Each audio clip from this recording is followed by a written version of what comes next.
Humphrey, who has the latest on all of those results coming in.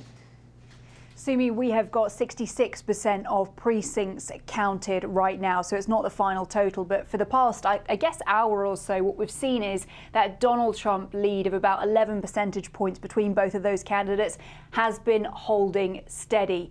Obviously not what the Haley campaign would have been looking for, not a total knockout blow though. But let's just take a look at some of the areas, do the maths essentially, as why Nikki Haley hasn't been able to catch up. It was an uphill challenge, but you know, she hasn't really managed to catch up in some key areas. If we take a look at Grafton, for example, you know, we're looking at the college vote. Dartmouth College is here in Hanover. We know that Nikki Haley, particularly when it comes to attracting those independents, first-time voters, was hoping to do well with students, with people in colleges, for example, but still, despite that, 53% at the moment still for Donald Trump. Nikki Haley there with 44%. And we can take a look in Cheshire as well, where you'll find Keene College. And once again, there's 10 percentage points between them. Donald Trump still out in front there. If we take a look at the most populous areas, of course, 75% of all the population in these 4 counties, all of the votes, I should say. And what you'll see is, if you take a look at somewhere like Rockingham, which is, you know, in recent years really started to go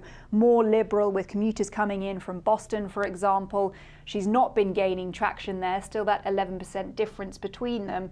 And a similar story, you know, Hillsborough, really important. That's Manchester, that's Nashua, where you've got, you know, more of a bellwether city. It's more diverse, and yet still a convincing lead for Donald Trump, 9 percentage points in front. If we just move up further north, I mean, this is really where we're seeing a strong march from Donald Trump. Not all of the precincts counted, but he's almost reaching 60% there, so quite a considerable lead. You know, what we've been hearing is that actually turnout is meant to have been quite good, and Nikki Haley really needed people to come out. We've been hearing that some counties, some towns have had to get extra ballot slips in, and so on. The question is, where will those votes have been going to? You know, Sumi, you'll remember in Iowa there was that question of enthusiasm, right? Nikki Haley just didn't have those voters that were as excited as Donald Trump's base. Could that be one of the factors that we're seeing? And at the end of the day, this is, you know, a maths problem to solve, isn't it? Because what we saw was Donald Trump coming out of the Iowa caucuses with 31 delegates to Nikki Haley's 16. And of course, that's a small percentage of those total delegates needed.